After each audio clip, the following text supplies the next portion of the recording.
Hello and most welcome to 922 of the H series. Today I'm going to talk about why direction only can be unilateral and only run in one shared direction or path, or maybe rather the best name would be it is going in a convergent line. So all those different meanings, so to speak, that comes up in deconstruction and seem to be turning in so many different ways. The polysemic realization of the written word or the spoken word, the bothness of either or, the taking in the complementarity of opposing polar contradictions, all seem to us on this level to show that everything goes tipsy-turvy in every possible direction. It is no sensible system to it, and this is maybe the most common take on postmodernism, that it disrupts the established world order.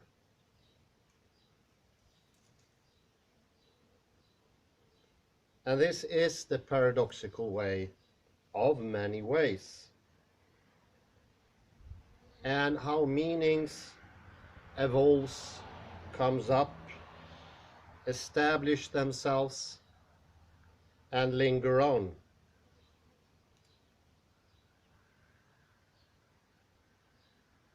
But what does deconstruction actually do? And this is a doing. This is not a translation. This is not the very common academic renaming. It is not a renaming process that often is termed analysis and categorizing and so forth. No, this is really getting into the text. And deconstructions show that these all varying directions that the text takes, this is also what makes it go in one single way. This is how all the different lines, all the different directions converge on a higher level in one singular direction, because there can be only one direction. And this unidirectionality is beyond what we normally perceive to be unidirectional. The normal take on unidirectional, going in one way, is in some ways always dependent on what it's not. A little bit like east is dependent on what west is. Now, this directionality is not dependent on what it's not. It's a true directionality, not as fragile, not as prone to change. I think about those things you find on top of clock towers in Sweden, vindflöjel, and I think that's the regular direction of modern society, because this dependency of the direction of what it's not, this is what makes it fragile, not stable, not resilient. The dependency in the text that gets deconstructed makes the text more directional. It makes the meanings converge.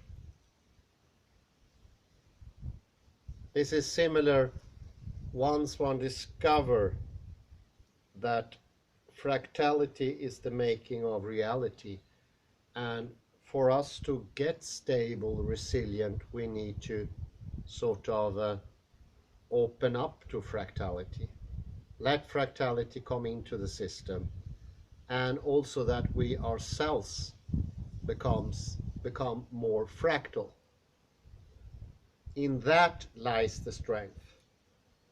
Whereas lack of fractality, or less fractality is a much more correct word.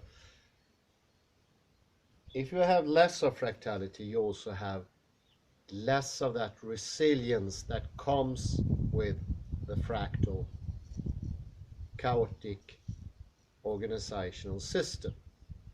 Like the heartbeat I mentioned many times, but also our whole environment, in which every part is cooperating both to make details shine through and the whole as such.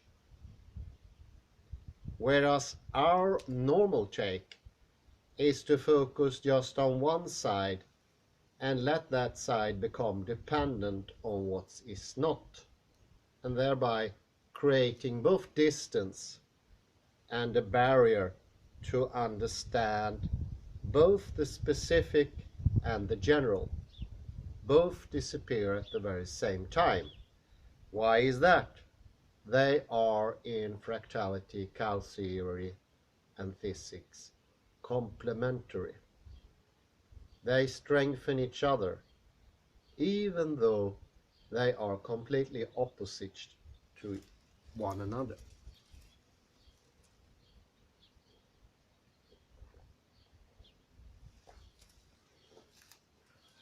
I would say this is maybe one of those clear cases where one can see that the ordinary logic that we have in ordinary language does not hold. Here, focusing on the singular, individual, particular, needs us or takes us away from the bigger picture. They seem to be opposite. And this is also how we construct academical subjects, by dividing them and by categorizing them on the grounds on what they are not. This makes for a foundation that is extremely weak, and it weakens for every time new divisions are made. The real case is to have a particular subject, even to be able to go into detail, go into the filigrane of the fractal system, or going down on the level of the fern, the ormbunke, or the örnbraken. That means you also take in the whole. As you remember, the traits are iterating themselves. That gives a clue of something we often refer to scale independent, and at least scale independent in the old way of seeing independency from scale. This is the true scale, an iteration. And of course we have interpenetration, as I talked about earlier, coming both from Rappaport and also from Stephen M.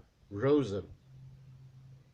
Interpenetration is most important in all topological spheres. Speak about topology, the very quality of space, it is its interpenetrating aspects. This is to be compared with the fractal situation where iteration comes on different levels of the firm. Can you see here, does it become clear that there is a parallel here? You don't have to understand it to fullness, but just get into the feeling this could be partly understandable. Because this is how it is constructed from the 2 points of view. And as I usually say, if you take in 2 points of view, usually get both the enlarged situation and the minor situation in one go. It's a very thankful approach. Gratifying, maybe is the right word.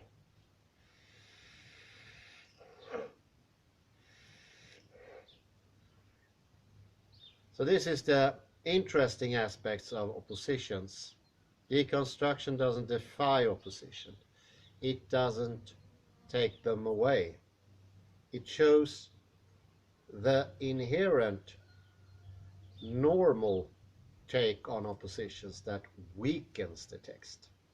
What he wants to show is specification, differences that are in the text and not dependent on more, so to say, emotional or subjective texts, takes on the written reality or the reality around us that says, this is good, this is bad, this is inside, that is outside.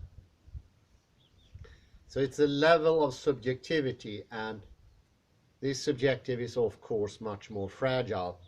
It makes it hard for any good degree of complexity, realness.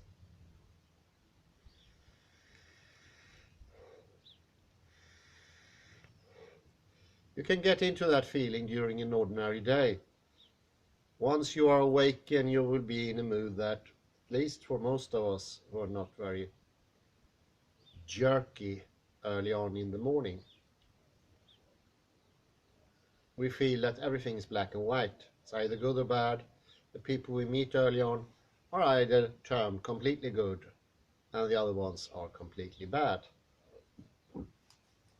Once you get out of this mood a little bit into another mood, you see more complexity. You get more of reality. Another example could go with colors. Rushing for the bus station, you will not see different shades of, for instance, yellow. Would be just one yellow. But if you let yourself fractal be present, you do your pretension, retention, you are active in your space, you are opening for the presencing, you will see many, many different shades of yellow. It will open up. And all of a sudden, also dimensionality is coming up. And this 3D take of the world, a little bit like the Matrix or something similar, is sliding away. The 3D reality is, from a topological perspective, only 2 dimensions, or only one line. It doesn't make it possible for dimensionality, although all that dimensionality we usually talk about is derived from this higher fractal. Nothing is not derived from the higher fractal. Everything that we perceive in our lower state is always coming from the higher end, or the wholeness. So you see here also on the scale we can have the wholeness and the particular, the lower and the bigger.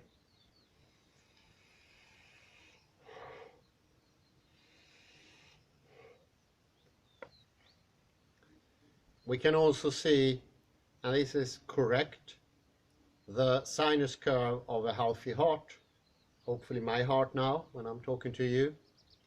It is showing this disturbances, deviations from a perfect sinus curve. This perfect sinus curve, the diseased heart, can be compared to some extent with the idea of 3-dimensionality that is orthogonal. So both the pulse and the orthogonal are derived from higher space, higher time, higher rhythm.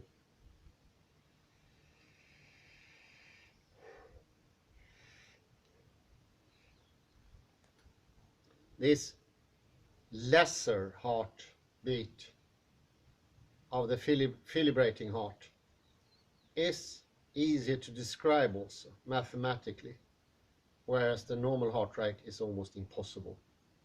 It goes to infinity very quick.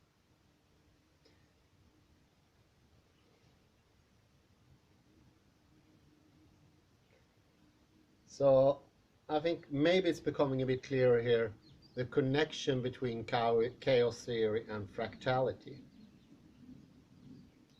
I think fractality speaks to one's visual sense maybe a bit more, whereas chaotic system, it's more of an mathematical or describable situation. It takes in harmonies, what we used to think is harmonies, and to see that greater complexity always is better.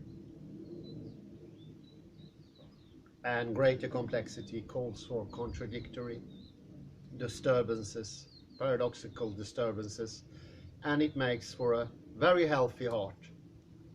And I hope you can see now how a healthy heart is unidirectional. It does pump the blood in a perfect way. That is direction. That is the measure of quality. And that pumping is unidirectional. Although in the curve there are so many deviances going in opposing ways, taking opposing paths, taking opposing directions.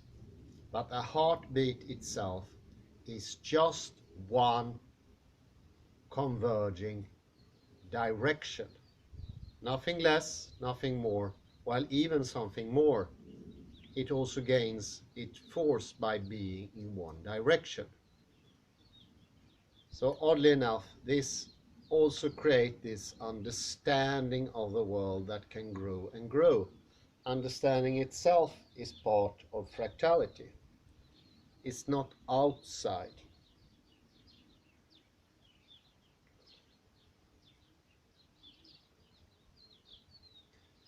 So let me introduce a new aspect of the whole thing, and it is that we normally think that is only one level, and this only one level is now the origo of knowledge itself. So we had before the origo of space, the crossing point between x, y, z, for instance. We had the origo of time, that is this harder to see construct or to imagine, but I think by now it's possible. Clock in the universe somewhere, or an atomic clock that somehow by itself is a blockage of understanding. I think it's funny that Julian Barber said that even the people that constructs atomic clocks do not know how they work.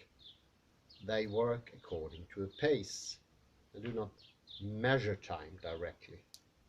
That doesn't even make sense on the technological level when you do an atomic clock. And now we take this origo to knowledge itself.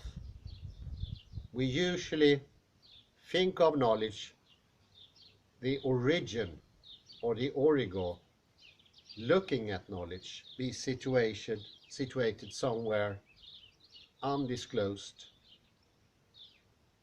everywhere or nowhere at the same time. And this is a bit tough, but use what we already went through. Think about the demiurge of knowledge being situated in no specific locality, and often having this flavor or scent to it that it could be outside the system somehow. The best way I can describe that is the parable of the ox herd. It shows a developmenting line in wood prints from Japan. and it's the development of the fractality in mind. The last woodprint is like everything returns to normality, so to speak. If you take that in, you see all the woodprints at one time, and you end up understanding this is the telos, this is the endpoint, this is the realer reality. Then you blocked out understanding. Then you have assumed this unknown, undefined origo of knowledge. We do not take in the whole, because what is true on one level is untrue on another level.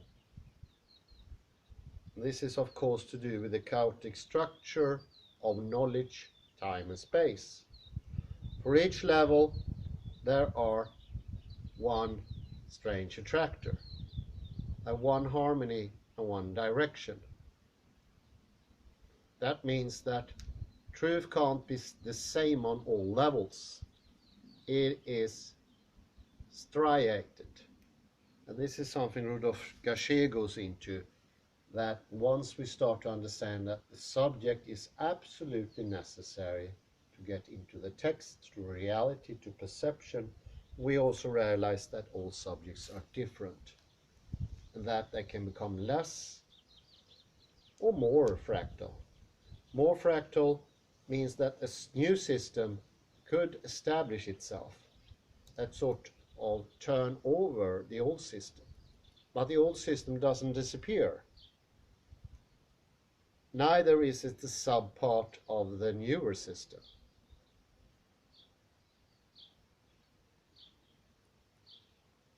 Those conclusions I mentioned, it's a subpart or it's beneath somehow. It's the take of a lower knowing. That's the take of the ego that situates itself outside of knowledge to sort of perceive knowledge or own knowledge. This is a distancing in knowledge. It is parallel to some ways to the distances in time and space, but it's also distancing in knowledge.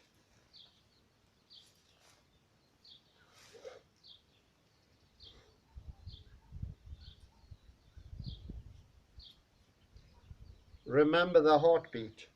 There's no doubt that the fibrillating heart, the one with a regular sinus curve, is a lower system.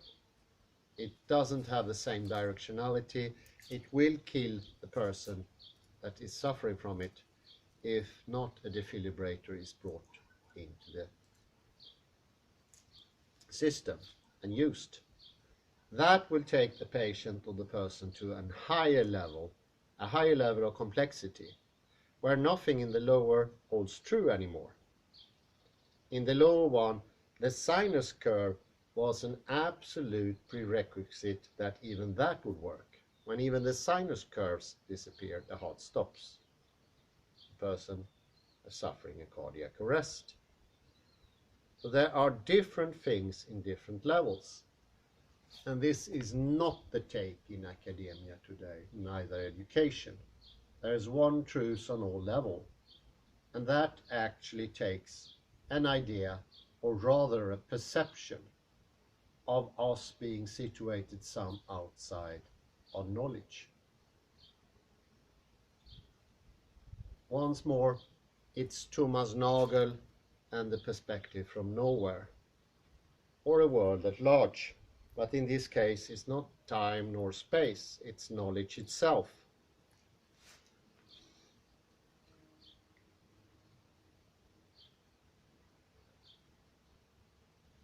And this has the scent of that you own knowledge. It's your possession.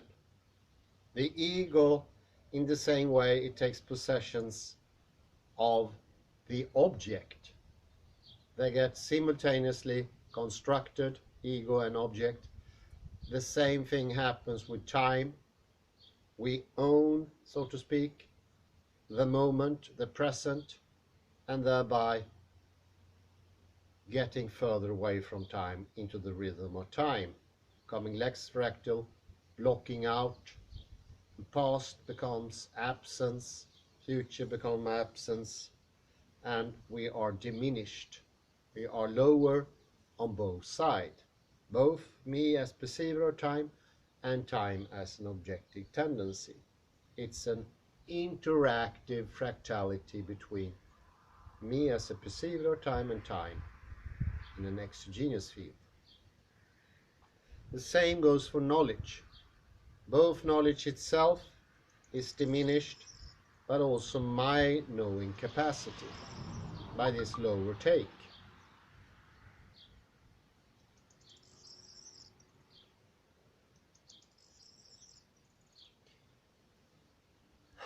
I also like to call this the above view, that we sort of, when we hear this, we take a position above all the chaotic system and we see them pile on top of each other, and there's a stratification, and the knowledge that is in absolute top, it's the only valid one, or it's more valid than all the other ones.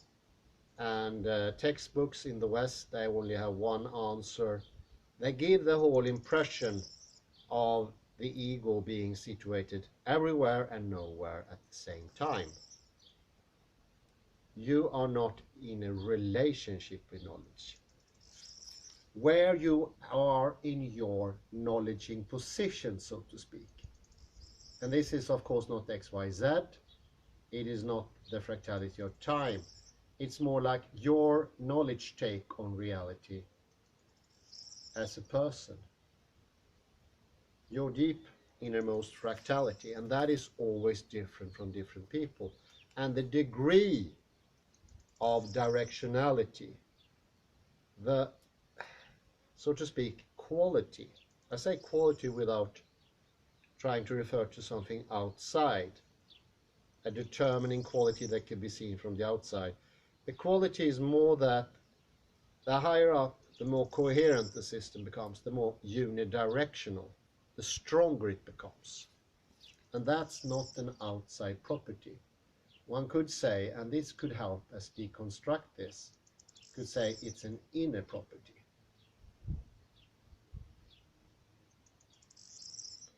But at the very same time, it's an inner property that truly takes the outside knowledge to be of value.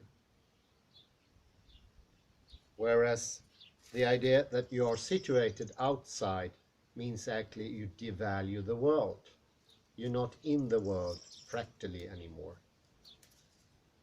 I can compare this, something I mentioned 2 lectures ago about the original text, and that in usual parlance we say the original is according to some parameters the subject makes up, or that can be communicable between people, and I can write it down, I can tell it, or possibly a slight bit better, I can draw something to show how the originality comes up.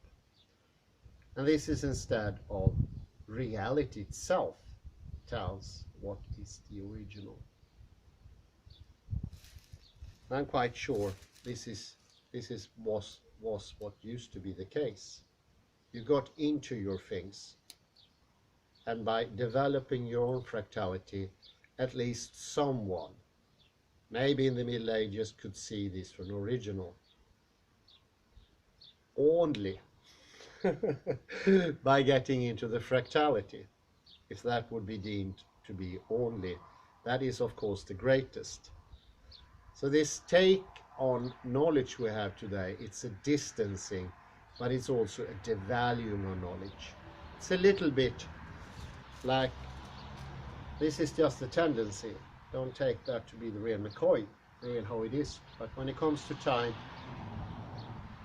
we subjectify time by using the atomic clock or placing ourselves outside of time. The same thing we do here is a devaluing of knowledge. And it's an attack on the ego, because the ego is used to making up its own world, its own simulacrum, to use the term of Ian McGilchrist. And once that world-making situation is threatened, the ego gets vicious, angry, starting to attack within, without, and says, I own knowledge, I have this knowledge, it's inside my system, it's stored in my memory. It's actually quite similar to the idea that knowledge can somehow be stored in a reservoir in the head, and somehow I can take it out like a big library. I think that goes to the point. That is as far as you can come from actually being knowledge, breathing knowledge.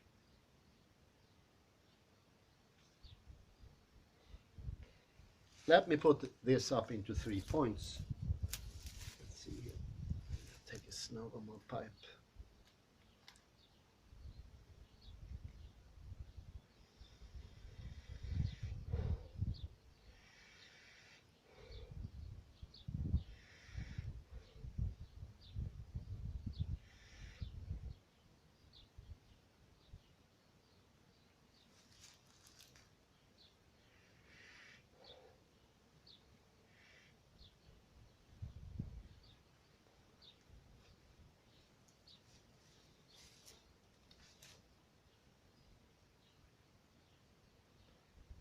So let us look at this from 3 different views.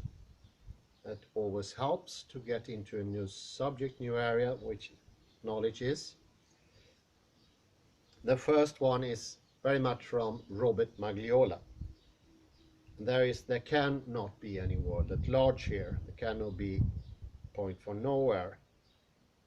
You can't have an auto system that incorporates all systems, and this big system being coherent, consistent, non-paradoxical. That's the idea of the grand system. A little bit like the grand old clock in the universe, but concerning levels and levels of knowledge, I would say. This is the origo of knowledge. A non-defined point somewhere or nowhere, instead of you actually being in contrast to knowledge. The knowledge you have needs to fractally respond to the knowledge out there. The endogenous knowledge need to be the thing and nothing else, not a generalized person, not a Mr. Smith or Mr. Chang if you're in China, Mr. Svensson if you're in Sweden, and so forth. It is you and no one else. And that, of course, has incredible consequences when it comes to didactic educational system. Today we have this origo idea, it's the same for everyone, which actually blocks out a lot of knowledge and it demeans knowledge, and we start to construct our own homemade knowledge. Being in a solipsistic or quasi-solipsistic system, we make up our own knowledge and we say we own it. This is a block to understanding as well. This is also the apeiron. Apeiron is the fear of knowing, because this knowing, it's not a construct of your own ego, the automatic construct that you wake up to every day. Knowledge, so to say, need to be situated as well, cannot fly around nowhere. The second is more from fractality, more from Susie Frobel. The strength and the fractality of understanding is that fractal is a part of understanding itself.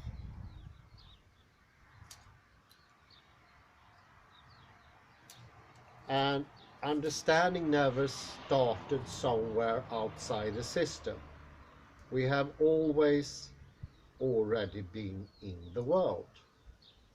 We never been outside of the world, so we can have this outside perspective. This is both a genealogy and sort of a birth certificate of ourselves. We are born into this knowledge. And our true home, so to speak, is knowledge. We thrive on it. And if we don't get it, or we block it out by fear, we become anxious, nervous, unquiet, disharmonious, and we quench even more for presence. And what is presence when it comes to knowledge? Well, presence in knowledge is like only one level. The same goes for everyone in the whole world. And from every perspective, either up or down, inside, interior, exterior, endogenous, exogenous, and so forth. That is the very blockage on this side.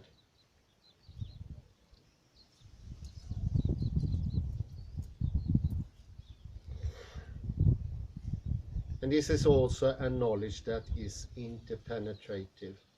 So each level enforces the level lower down, but the lower levels also enforces the higher up one.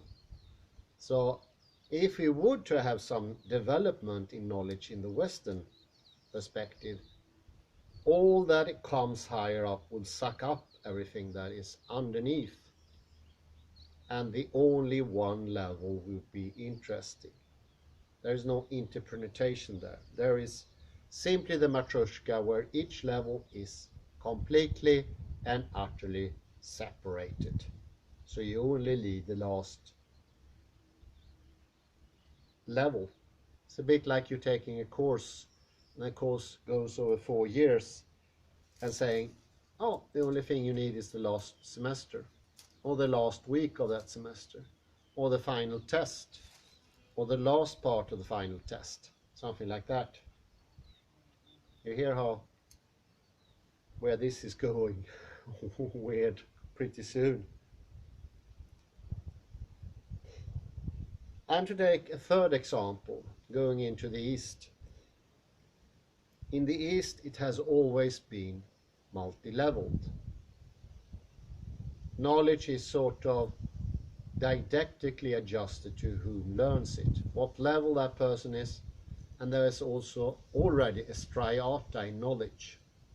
For instance, in many learning methods in Japan, there are Q, degrees, and what all knowledge pertaining to one Q should be learned within that Q.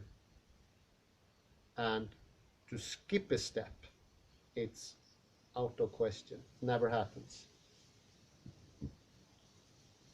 Should not be the case. You should not learn too quick and hope jump to the last one already. First, when you took the last one, you become disciple to the master degree. But also different from different people.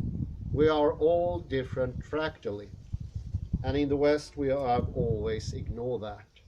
And that is a sort of inequality when it comes to knowledge. But it is from the outside. Some outside origo, some impossible idea determines that everyone has the same knowledge, or the same knowledge capacity. This is the subjective parallel to a world at large, that we are all the same. Understanding fractality makes us also understand that that is ridiculous. It could never ever happen. We're bound to be quality-like different, coming from different directions too. There's all lot of problem. It's a problem with sequences that is very important in fractality and seem to be ignored in the three-dimensional world. And even more important here is to understand that the lower grades usually have a higher number in Japan, but the 8Q, all of that is somehow derived from the higher one, but not reducible to it.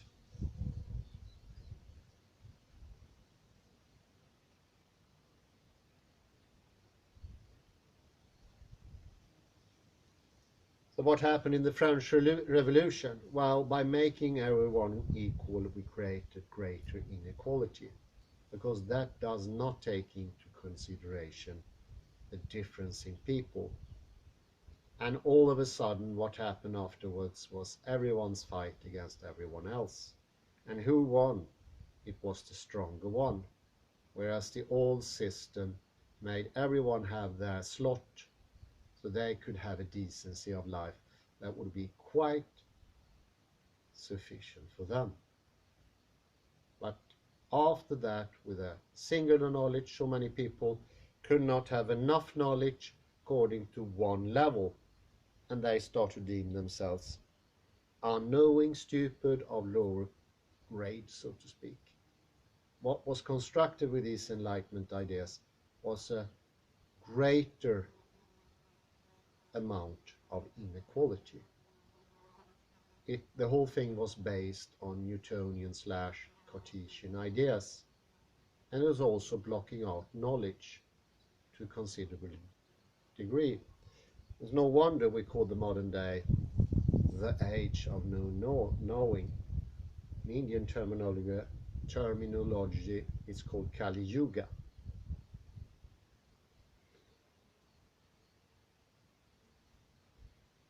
The equalization of knowledge is taking away knowledge. It's a blockage, but it can be penetrated by the knowing awareness, the directionality.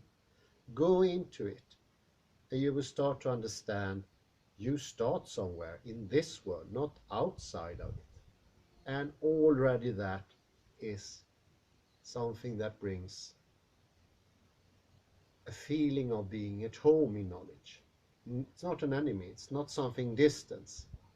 Almost, this is just a weak example, almost like nobody's judging your knowledge anymore. There's no professor. That is not exactly what I mean, but something that is in you. You can inhabit your own knowing capacity without this idea of a generalized knowledge. I think I have a similarity here with Torbjörn Tännsjö, because also in the French Revolution we defined from the outer side, from the origin, what was happiness.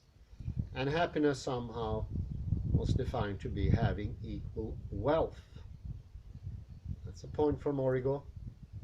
Both defined what happiness is for everyone from an outside perspective, without the fractality, and that it could be a coin. Torbjörn Tännsjö took it to a level that he says there exists something called holons or hedons. Those hedons are the measurement for happiness, and it takes a completely outward perspective. This is completely autistic, of course, but it serves like an example for how far you can go. The French Revolution ignored happiness. It didn't bring any more happiness. By this universalism of happiness, we block out knowing. So all of a sudden knowledge went down, and this level, or just one level of knowledge, become an oppressor of the new time. And this is a little bit like George Orwell or something. Only one government is a sick Kafkaesque dream, where the rules oblige everyone, and the origo tells what knowledge is, and your own fractality becomes something to be ashamed of, blocking out. And here, of course, this millennia-old fear of knowledge, the apeiron, is enforcing its power. So knowledge becomes something even more dangerous or horrible. It's the world that telling its own business, telling what it is. And you can interact with it, and you can get truths that really mean something, and that they work as well. French Revolution didn't work. None got any happier, and 50,000 people were killed. But not only that, I would say the legacy from the French Revolution and Enlightenment period, in this aspect, not all aspects, but in this aspect, had considerable negative effects. This is the construction of a generalized knowledge, almost like a token for knowledge, and you fill your wallet with it, and you own it. And thereby, you have blocked out a lot of what knowledge could be in its brilliance, can show you the path, how to walk the walk of life, can make you happy, can make you successful in your decisions, can lead the way. The new knowledge doesn't lead the way, because it's constructed in a random fashion. And randomness pervades today's thinking. Every decision seems to be completely random. And it's no wonder. The whole gestalt from the being beginning, built-in randomness. And this has become a seal of honor just because the knowledge is completely random. It's even truer. Reality is the thing you don't participate in. That is objectivity. If you don't get into reality, that's a good sign. And somebody could say, well, 50 people looked into the same microscope, they all saw the same thing. That's a good thing. That's how scary it's gone. We made not inhabiting knowledge good sign. And that's the apeiron talking. And there is no need for that, because knowledge has not disappeared. Knowledge can always already be accessible. It can be accessible in this very moment. Don't have to wait for it. Just by deconstruction, doing the way of Rodolphe Gasquet, Robert Magliola, you heal yourself. You become part of the world. And you also see that there's nothing scary about knowledge, because the interactiveness, oddly enough, is what makes the laws. The decidability coming from the world is something you partake in. You're not from another place. Whereas in the old model, it seems that the apeiron knowledge would lessen the little liberty you have, but imposing even stricter laws, sort of laws of unchangeable nature. That is not the case. When the law's coming, that is inviting you to get involved in knowledge in a most forceful, positive, and directional way. This is an uplifting knowledge. It's very far from the other aspect of objectivity and subjectivity. But I can understand the scareness, because it seems from one perspective, the law perspective, that the freedom you had becomes even more limited. And that, do remember, that's the lower perspective. But just understanding that, you can let go some of the fears of a precise and ordered universe. Ordered in a new way. That is not the Newtonian order, nor the Cartesian, nor the one of the Greeks. It doesn't have this lack of liberty in itself. And I think people had greater access to this in the past, and we can regain that knowledge once more by listening to the great deconstructionist of this time and age. I say thank you very much. It was a sheer pleasure, and I wish you a very pleasant afternoon. Bye bye for now.